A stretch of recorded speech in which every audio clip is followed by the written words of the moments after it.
नमस्कार, कल की तैयारी में आपका स्वागत है। मैं हूं मनीष मेनुगिरी और अगले आधे घंटे में मैं बताऊंगा आज भारतीय बाजारों में क्या हुआ, क्योंकि आज एक्सपायरी के एक दिन पहले भारतीय बाजारों में एक शानदार रैली देखने को मिली। और आपको ये भी बताऊंगा कि एक्सपायरी के दिन यानी कल कौन से बड़े ट्रिगर्स है जिस पे आपको नज़र रखनी चाहिए। इस शो में अगले आधे घंटे में काफ़ी कुछ खास होगा। हम दर्शकों के तमाम सवालों के जवाब भी देंगे। आप भी चाहें तो इस शो में अपने सवाल भेज सकते हैं। तरीका भेद आसान है। आपको जो है अपने व्हाट्सअप नंबर है उस पर अपने सवाल भेजने हैं। अपने सवाल जो आप भेजेंगे उसमें आपको अपना नाम, अपने शहर का नाम, कितने शेयर आपके पोर्टफोलियो में है, किस भाव पे आपने खरीदा है, कब तक के लिए होल्डिंग की आप रख सकते हैं, इन तमाम जानकारी को आप भेज सकते हैं। आप नंबर जो व्हाट्सअप नंबर है 9136934056 पर व्हाट्सअप कर दीजिए। तमाम सब फिर हमारे जो जानकार होंगे आपके सवालों को जो सवाल होंगे उसके जवाब देंगे। इसके अलावा सोशल मीडिया प्लेटफॉर्म पे जाइए, इतना स्वदेश को ट्विटर और फेसबुक को फॉलो कीजिए, KKT लिखिए यानी कल की तैयारी, और फिर वहाँ भी अपना सवाल भेज सकते हैं। इसके अलावा यूट्यूब लिंक पे भी जा सकते हैं, कमेंट बॉक्स में अपने सवाल भेज सकते हैं, वहाँ भी आपको अपना नाम जरूर लिखिए। इसके अलावा कौन सा शेयर आपके पोर्टफोलियो में किस भाव पे आपने लिया, यूट्यूब के कमेंट बॉक्स में भी आप अपने सवाल निश्चित रूप से भेजिए। वहाँ से भी हम सवाल लेंगे और जानकारों से जानने की कोशिश करेंगे। और आज अगले आधे घंटे में जो हमारी मदद करने वाले हैं, आशीष महेश्वरी होंगे ब्लू ओशन से, इसके अलावा निखिलेश पावस्कर होंगे तनिष्का अकेडमी से। इन दोनों से समझेंगे कि बाजार में अब यहाँ से क्या रणनीति अपनानी चाहिए, और इनसे ये जानेंगे कि इस बाजार में VIP स्टॉक्स कौन से हैं जहाँ एक अच्छा रिटर्न देखने को मिल सकता है, छोटी अवधि में या कह सकते हैं मध्यम अवधि में। क्योंकि आज हमने देखा कि फिर से वापस से बाजार में एक उछाल देखने को मिला। रिलायंस, LNT, ITC स्टॉक्स के दम पे आज हमने देखा कि इन तमाम शेयरों में खरीदारी देखने को मिली। उसके दम पे जो है दिग्गजों में खरीदारी हुई और असर ये देखने को मिला कि निफ्टी में एक अच्छी मजबूती देखने को मिली। निफ्टी को देखिए आज इंट्राडे में एक समय जो है 19,825 तक भी पहुंचा। हालांकि लास्ट के एक घंटे में कह सकते हैं, एक घंटे में लास्ट के आधे घंटे में बजाज फाइनेंस के नतीजों के बाद थोड़े सा जो है प्रॉफिट बुकिंग देखने को मिली। बजाज फाइनेंस के नतीजे उम्मीद के मुताबिक थे। कह सकते हैं कि सब कुछ भी कुछ सरप्राइजिंग नहीं था, इसलिए कहीं ना कहीं बाजार ये मान के चल रहा था कि अब यहाँ से थोड़ी प्रॉफिट बुकिंग देखी जा सकती है। उसके बाद हमने देखा कि थोड़े बाजार में दबाव उसके बाद थोड़ा बनता हुआ दिखा और फाइनली जो है निफ्टी जो है 19,700 के आसपास 780 के आसपास बंद होने में कामयाब हुआ। लेकिन निफ्टी बैंक देखिए, निफ्टी बैंक में हमने देखा कि अच्छी रिकवरी देखने को मिली और निफ्टी बैंक फाइनली जो पूरे दिन स्ट्रगल कर रहा था निफ्टी बैंक संभलने की, 46,000 के ऊपर जाने की, बार बार जाके फिसल भी जा रहा था, आज आखिरकार वो 46,000 के ऊपर बंद होने में कामयाब हो गया। 46,062 पे जो है आज की क्लोजिंग हुई है। तो कहीं ना कहीं इसको बतौर अच्छे संकेत के तौर पे देखना चाहिए कि निफ्टी बैंक में थोड़ी सी यहाँ से वापस से मजबूती देखने को मिली। निफ्टी बैंक के अधिकांश शेयर में आज खरीदारी का ही ट्रेंड देखने को मिला था। हालांकि कुछ स्टॉक्स थे जो आज के ट्रेंड में बेहतर परफॉर्म कर रहे थे, खासतौर पे PNB देखिए नतीजों के बाद एक अच्छी रैली देखने को मिली आज के ट्रेंड में। इसके अलावा IDFC first bank, axis bank जैसे स्टॉक्स थे जो अच्छी मजबूती दिखा रहे थे। बंधन बैंक में देखिए वहाँ खरीदारी देखने को मिली। कह सकते हैं कि जो निफ्टी बैंक के जो शेयर का कंपोजिट है 12 शेयर का जो है उसमें 11 ऐसे शेयर थे निफ्टी बैंक में जहाँ मजबूती देखने को मिली। और खासतौर पर लास्ट के एक घंटे में निफ्टी बैंक में एक अच्छी मजबूती देखने को मिली है। कुछ और इंडेक्स जो आज के बाजार में कहीं ना कहीं मजबूती दिखा रहे थे, खासतौर पे आज देखिए खासतौर पे IT स्टॉक में थोड़ी खरीदारी देखने को मिली। इसके अलावा फार्मा शेयरों में आज के ट्रेड में थोड़ी मजबूती देखने को मिली और उससे भी कहीं ना कहीं बाजार की थोड़ा सेहत संभलती हुई दिखी। ग्लेनमार्क फार्मा, सिप्ला जैसे स्टॉक्स थे जो आज के बाजार में थोड़ी मजबूती दिखा रहे थे। इसका सन फार्मा देखिए वहाँ खरीदारी देखने को मिली। बायोकॉन में थोड़ी मजबूती देखने को मिली। डॉक्टर रेड्डी जैसे स्टॉक्स थे वहाँ भी थोड़ी खरीदारी देखने को मिली। ऑयल एंड गैस में जैसा मैंने बताया कि आपको रिलायंस जैसे स्टॉक्स थे जो परफॉर्म कर रहे थे। इसके अलावा निफ्टी रियलिटी इंडेक्स देखिए वहाँ भी हमने एक अच्छी मजबूती बनती हुई देखी, खरीदारी देखने को मिली। कई सारे स्टॉक्स थे जो मजबूती दिखाए थे। सोवा लिमिटेड देखिए वहाँ एक अच्छी मजबूती देखने को मिली, करीब 10% की मजबूती के साथ बंद होने में कामयाब हुआ। इसके अलावा महिंद्रा लाइफ देखिए वहाँ एक अच्छी खरीदारी देखने को मिली। Oberoi realty, Brigade Enterprises, DL जैसे स्टॉक्स थे रियल्टी में जहाँ एक अच्छी मजबूती देखने को मिली। तो कह सकते हैं कहीं ना कहीं एक्सपायरी से, मंथली एक्सपायरी बड़ी वाली एक्सपायरी है, उससे पहले बाजार जो है एक मजबूती दिखाने की कोशिश कर रहा है। अब दोनों जानकारों से बात करने का समय आ चुका है। आशीष जी और निखिलेश जी, शुक्रिया 18 स्वदेश को समय देने के लिए। आशीष जी, लगातार आप तो तेजी की बात करते रहे हैं और हमने देखा बीते 1-2 दिनों में बाजार जो है थोड़ा दायरे में फंसता हुआ दिखा था, वापस से 20,000 की तरफ हम बढ़ रहे हैं। बिल्कुल, मैं आपकी बात से सहमत हूँ। धीरे-धीरे करके हम 20,000 की तरफ वापस बढ़ रहे हैं और ज़रूर इन इंडाइसेस काफ़ी सारे यदि इंडाइसेस में नज़र डालें तो काफ़ी पकड़ के रखा हुआ है। ज़रूर सेक्टोरल चर्निंग ज़रूर हो रही है यहाँ पर, बट इंडाइसेस में चूँकि वहाँ पर जो ज़्यादा डोमिनेंट प्लेयर है वो फॉरेन इंस्टीट्यूशनल इन्वेस्टर्स हैं और हमने देखा कि उनकी तरफ से कहीं कोई सेलिंग के आंकड़े नहीं आ रहे हैं। और यदि आप पिछले 10-11 दिन का भी डेटा देखें तो सिर्फ एक दिन उन्होंने सेल किया, बाकी सारे दिन बाय ही किया है। तो मुझे लगता है कि वो बाज़ारों पे काफ़ी बुलिश है और इन्फ्लोज़ भारतीय बाज़ारों में आते रहेंगे और जल्दी हम 20,000 का आंकड़ा क्रॉस करेंगे। बस यहाँ से जिस तरह से आशीष साहब बोल रहे हैं कि अच्छी मजबूती देखने को मिल सकती है। बैंक निफ्टी को लेकर क्या नजरिया मैं जानना चाहूँगा खासतौर पे।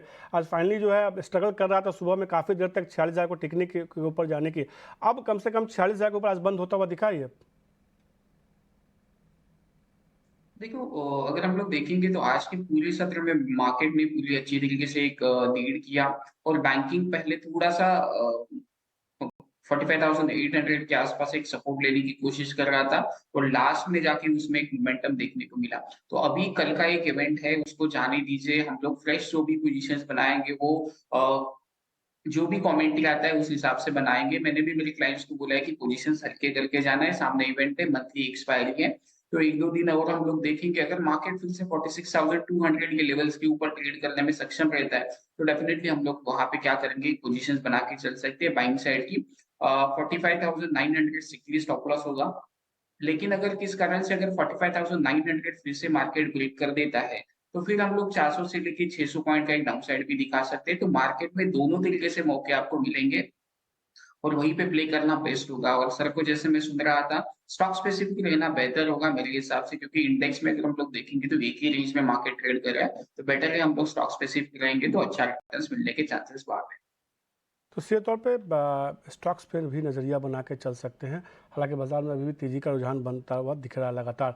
अब कुछ सवाल जवाब के सिलसिला को शुरू करते हैं। कुछ दर्शकों के सवाल लेते हैं। अमित शर्मा जी ने दिल्ली से सवाल भेजा, स्कॉट्स के बारे में जानना चाहते हैं। 90 शेयर के पोर्टफोलियो में है पर 95 रुपये के भाव पे काफ़ी लंबी अवधि के निवेशक कर रहे हैं, काफ़ी लंबे समय से शेयर को होल्ड कर रहे हैं। आशीष जी क्या राय देंगे आप? देखिए धैर्य से किसी शेयर को रखने का नतीजा क्या होता है। एक शानदार रैली हमने देखा है शेयर में, स्कॉट्स में, और एक अच्छा खासा रिटर्न इनको जो है काफ़ी अच्छे रिटर्न मिलता हुआ दिखा है शेयर में।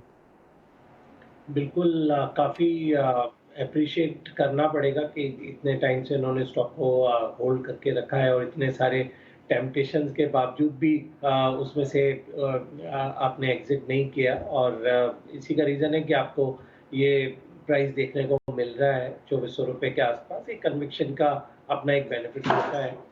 तो मेरी सलाह स्टॉक में अभी भी बने रहने की रहेगी क्योंकि जो कुबोटा के आने के बाद से जो स्मॉल ट्रैक्टर सेगमेंट में जो एस्कॉर्ट्स का एक प्रेजेंस कम था वो काफ़ी अब स्ट्रेंथन हुआ है। दूसरा कुबोटा जो जापानीज कंपनी है अब उसने अब एस्कॉर्ट्स को अपना बड़ा एक एक्सपोर्ट मार्केट का हब भी बना दिया है, तो उसका भी बेनिफिट यहाँ मिल रहा है। हम देख रहे हैं बिल्कुल डेट फ्री कंपनी है अब एस्कॉर्ट्स कुबोटा और इस बार जो उनका मुनाफा था हम काफ़ी बेहतरीन नंबर्स भी देखने को मिले थे दिसंबर से मार्च के। तो मेरी सलाह स्टॉक में बने रहने की रहेगी और मेरा लक्ष्य स्टॉक के लिए अगले 1 साल का करीब 3,000 रुपये का है। तो अभी भी शेयर में जो आप बने रहिए, अच्छी मजबूती देखने को मिल सकती है अमित जी। और स्कॉट्स का भाव जो है 90-95 का 2014 में था, यानी काफ़ी लंबे अवधि से कह सकते हैं 9 साल से इस शेयर को होल्ड कर रहे हैं। तो 9 साल के बेमिसाल शेयर कह सकते हैं। स्कॉट्स एक शानदार रिटर्न मिलता हुआ दिखा है शेयर में। दीपेन भट्टाचार्य जी ने कोलकाता से सवाल पूछा, टाटा एलेक्सी के बारे में जानना चाहते हैं। 10 शेयर के पोर्टफोलियो में 87 रुपये के भाव पे इन्होंने जो है लगता है कि जब एक अच्छी रैली देखने को मिली थी पिछले साल जुलाई के आसपास, जब शेयर 11,000 तक गया था, उस रैली में इन्होंने खरीदारी करी है। वहाँ से हालांकि थोड़ा नीचे आ गया शेयर इनके खरीद भाव से। क्या राय होगी नितलेश, जिस सेगमेंट में उस सेगमेंट में तो लगातार बेहतर ग्रोथ देखने को मिल रहा है? देखो टाटा एलेक्सी में अगर हम लोग देखेंगे तो निचले लेवल से काफी एक बढ़िया रन देखने को मिला, लेकिन स्टॉक में 7,900 से लेके 8,000 इस रेंज में काफी बड़ा एक हर्डल है। तो यहाँ पे मुझे नहीं लगता कि जब तक ये जो जोन है 8,000 से लेके 7,800 ये जब तक क्रॉस नहीं करेगा तब तक मेरे हिसाब से भाव आपको देखने को नहीं मिलेगा। एक स्टॉप लॉस मैं आपको सजेस्ट करता हूँ, उसको स्ट्रिक्टली फॉलो करना पड़ेगा। 6,800 के आसपास एक बेस बना था, उसी बेस के आप क्या कर सकते हो, स्टॉप लॉस की तरह ले सकते हो। लेकिन जब तक ये काउंटर 7,800 के ऊपर ट्रेड नहीं करेगा तब तक आपको भाव नहीं मिलेगा। लेकिन अगर फिर से मार्केट 7,350 ये लेवल के ऊपर ट्रेड करता है तो छोटी सी क्वांटिटी में आप क्या कर देना, री एंटर करना, एवरेज करना, उसका स्टॉप लॉस होगा 7,280। फिर वहां पे आपको एवरेज के ऊपर निकल जाना चाहिए। आते हुए टाटा एलेक्सी पे सीधे तौर पे अभी अभी देखिए टेक महिंद्रा के नतीजे हैं, कंपनी के जो है इनकम उसमें थोड़ी बढ़ोतरी देखने को मिली। हालांकि मुनाफा जो 1148 करोड़ से घट के 704 रुपये का आ गया, करोड़ रुपये आ गया है तिमाही दर तिमाही। टेक महिंद्रा के जो भी प्राइमरी फैसी जो अभी नतीजे आ रहे हैं, आशीष जी कैसे देख रहे हैं आप इसको? जी 12,708 के सामने कितना आया है? 11,048 से इनका जो मुनाफा घट के जो 704 करोड़ के आसपास हुआ है। हाँ, और ये अगर इनकम की बात की जाए तो वहाँ भी जो हमने थोड़ी सी जो है वहाँ हमने बढ़ोतरी देखी है। 12,708 का पहले था, उसमें थोड़ी सी बढ़ोतरी देखने को मिली है। इनफैक्ट यदि आप 2 क्वार्टर से भी नज़र डालें नंबर्स पे तो कंटिन्यूअस गिरावट देखने को करोड़ मिल के रही है। आसपास हुआ है आशीष जी। जी, 1300 से 1130 करोड़ का उनका मुनाफ़ा पिछले क्वार्टर में भी डिप हुआ था, पर एक थोड़ा-सा बेनिफिट ऑफ डाउट दिया था कि शायद ऑर्डर बुक जो उनका अच्छा पाइपलाइन बिल्ड कर रहे हैं, तो शायद अगले क्वार्टर से ऐसा ना हो। बट ये काफ़ी डिसअपॉइंटिंग नंबर है और मुझे लगता है कि यदि कोई वन टाइम लॉस का फिगर इसमें नहीं है, तो आप स्टॉक में नेगेटिव बायस देखेंगे और थोड़ा करेक्शन बिल्कुल कल आएगा। सीधे पे टेक महिंद्रा पे एक और सवाल लेते हैं। हिंडाल्को पे जो है चिराग जी का सवाल है गुजरात से। 40 शेयर के पोर्टफोलियो में 518 रुपये के भाव पे वो जानना चाहते हैं कि शेयर को क्या करें। नितलेश, क्या राय होगी हिंडाल्को पे आपकी? देखिए हिंडाल्को के शेयर के ऊपर अगर हम लोग देखेंगे तो मेरा व्यू थोड़ा सा पॉजिटिव है। जब तक ये स्टॉक 430 रुपए के नीचे नहीं जाता है तब तक कोई भी पोजीशन जो है उसको होल्ड कर सकते हैं। ऊपर में स्टॉक को 460 से लेके 465 एक इंपॉर्टेंट रेजिस्टेंस है। ये अगर क्रॉस कर देता है फिर मेरे हिसाब से 500 के लेवल्स भी मार्केट दिखा सकता है। 490 से लेके 500 वहां पर एक बार आपको रिव्यू करना है। तो स्टॉप लॉस 430 का होगा। जब भी ये 460 रुपए के ऊपर ट्रेड करेगा तो आपको जो स्टॉप लॉस है वो 500 450 के आसपास लेके थोड़ी क्वांटिटी ऐड करनी चाहिए। फिर इसमें एक बढ़िया रनअप देखने को मिल सकता है। तो ये राय आते हुए हिंडाल्को पे। अब कई सारे ट्रिगर्स है कल के लिए। एक तो मंथली एक्सपायरी जिसकी मैं लगातार चर्चा कर रहा हूँ, इसके अलावा कुछ और भी अहम ट्रिगर्स है कल के लिए। ये कौन से अहम ट्रिगर्स है बताने के हमारे साथ वामाक्षी जुड़ चुकी हैं। वामाक्षी, कल के लिए कौन सा अहम ट्रिगर्स है? जी बिल्कुल, कल मंथली एक्सपायरी तो है ही, मगर आज एक्चुअली हमारी नज़र होगी यूएस से आने वाले फेड रेट डिसीजन की। ये एक इम्पॉर्टेंट फैक्टर बनेगा जो ना कि यूएस के मार्केट्स बट इवन भारतीय मार्केट्स को इम्पैक्ट करेगा। इसके अलावा अगर हम देखें कल यूएस का जीडीपी का आंकड़ा आएगा और ईसीबी रेट डिसीजन भी कल एक्सपेक्टेड है। तो लार्जली ये कुछ इंपॉर्टेंट इकोनॉमिक ट्रिगर्स बनेंगे जो हमें ज़रूर अपने रेडार पर रखने होंगे। इसके अलावा अगर हम देखें अर्निंग्स फ्रंट पर कल हमारी नज़र पर होंगे नेस्ले और बजाज फिनसर्व। ये दोनों ही दिग्गज कंपनी अपने पहले तिमाही के नतीजे पेश करेंगे और इसी के चलते ये स्टॉक्स हमारे रेडार पर ज़रूर रहेंगे। कॉर्पोरेट फ्रंट पर भी काफ़ी एक्शन हो रहा है। Motilal Oswal financial services focus में रहेगा क्योंकि बोर्ड की बैठक होने जा रही है और इंटरनल रीस्ट्रक्चरिंग को लेकर कंपनी चर्चा करेगी। इसके अलावा जेके लक्ष्मी सीमेंट भी हमारे रेडार पर है क्योंकि बोर्ड की बैठक होने जा रही है फंड रेजिंग को लेकर। इसके अलावा आईपीओ मार्केट में भी हम देखेंगे कि कल नया लिस्टिंग होने जा रहा है नेटवर्क टेक्नोलॉजीज़ का। दोनों ही बोर्सेस पर ये जो कंपनी है वो लिस्ट होने वाली है और इसी के चलते ये स्टॉक हमारे रेडार पर रहेगा। और इसके अलावा अगर हम देखें तो यथार्थ हॉस्पिटल का जो आईपीओ खुला है सब्सक्रिप्शन का दूसरा दिन है कल। तो लार्जली ये थे सारे इंपॉर्टेंट इवेंट्स और ट्रिगर्स जो आपके रेडार पर होने चाहिए कल के ट्रेडिंग सेशन के लिए। तो ये तमाम कल के अहम ट्रिगर्स जिस पर नज़र रखनी चाहिए और दिन भर कल इन तमाम ट्रिगर्स पर कई सारे नतीजे भी उस पर भी लगातार नतीजे आपको बताते रहेंगे। लेकिन अब आपके सबसे पसंदीदा सेगमेंट की बात करता हूँ वीआईपी स्टॉक्स की।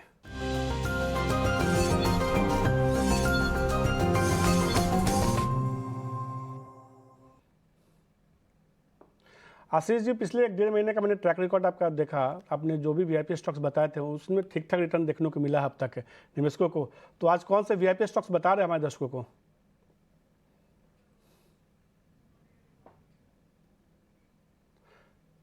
सर, वीआईपी स्टॉक्स बता रहे हैं, अनम्यूट करना पड़ेगा आपको। सॉरी, मेरा पहला जो वीआईपी स्टॉक रहेगा वो रहेगा बीएचईएल।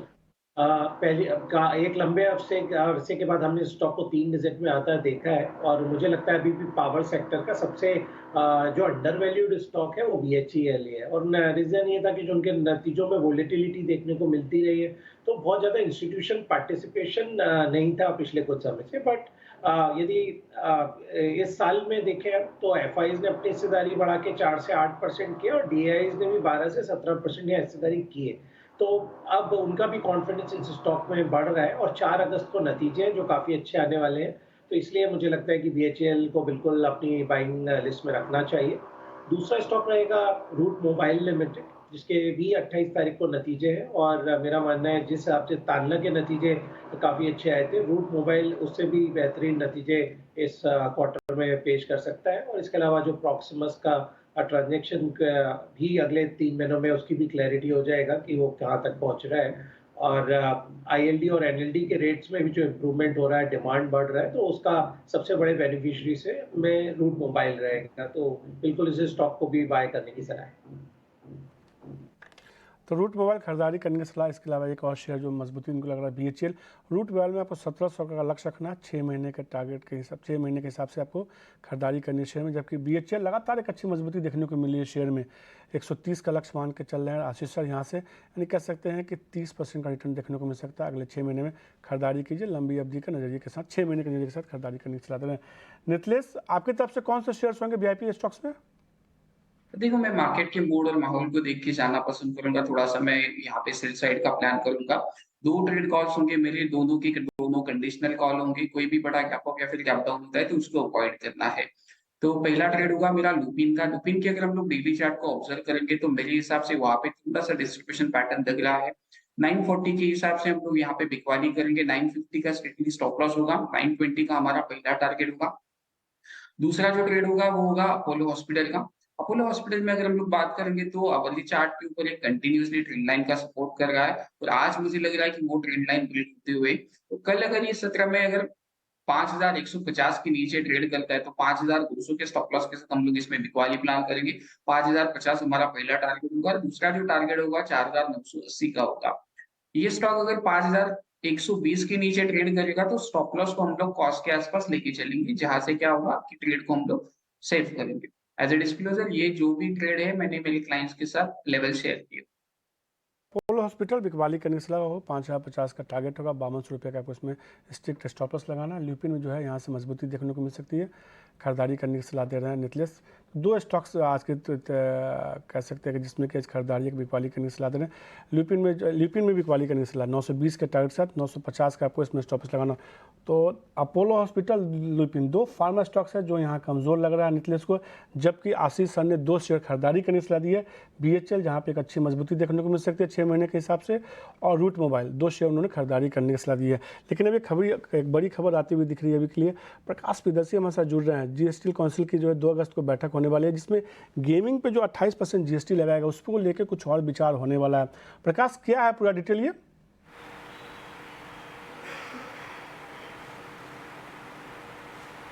ऑनलाइन गेमिंग कंपनीज के लिए काफ़ी बड़ी खबर है, क्योंकि जो जानकारी हमें मिल रही है सूत्रों के हवाले से अभी, वो ये कि 2 अगस्त को GST काउंसिल की अगली बैठक हो सकती है।